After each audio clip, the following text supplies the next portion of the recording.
ان کو وینٹیلیٹر پر ڈال دیا گیا. تو اسی لیے مجھے ولاگ کے بارے میں بہت لوگ پہلے سے کہہ رہے ہیں کہ آپ اپنی کہانی میں پھر بتائیں.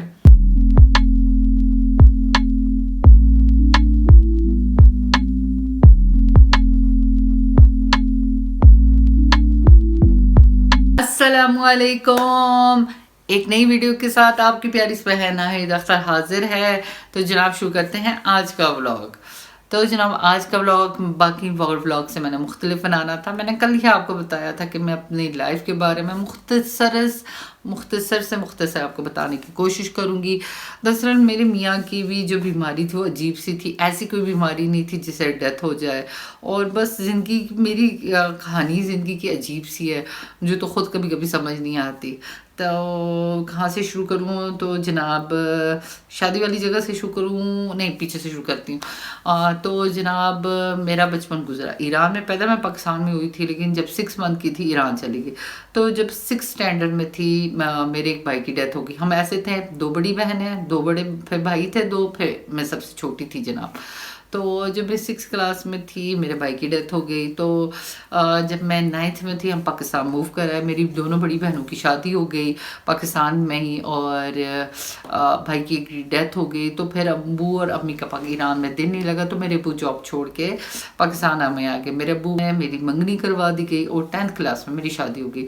اور جناب میری رخصتی وغیرہ کچھ نہیں ہوئی تھی کیونکہ میں چھوٹی تھی, ابو کی لاڈلی تھی, اس لیے ابو نے رخصتی نہیں کروائی بلکہ اپنے بھانجے کو رخصت کر کے اپنے گھر لے گئے. یعنی میرے ہسبینڈ جو تھے وہ میرے کزن تھے, پھپھو کے بیٹے تھے, اور جو باقی میرے کزن وغیرہ ہیں, پھپھو کے بیٹے وغیرہ ہیں, جو میرے سسرال وہ زیادہ واکنڈ میں. اور لیکن جناب میں رہتی تھی مظفر آباد اپنے میکے میں, اور ابو نے وہیں پر ساتھ مجھے پورشن دیا ہوا تھا گھر کے جہاں میں رہتی تھی. پھر بچے ہو گئے, اور بچے جب تھوڑے سے بڑے ہوئے, جب عبدالاحد کا پہلا دن تھا اسکول کا, پھر میں نے ساتھ میں نے جاب اسٹارٹ کر دی. میں اسکول میں گئی, تب میری میٹرک تھی. تو میں نے میڈم سے بات کی, انہوں نے مجھے رکھ لیا. تو لیکن انہوں نے مجھے مشورہ دیا کہ ساتھ ساتھ تم اپنی پڑھائی شروع کرو.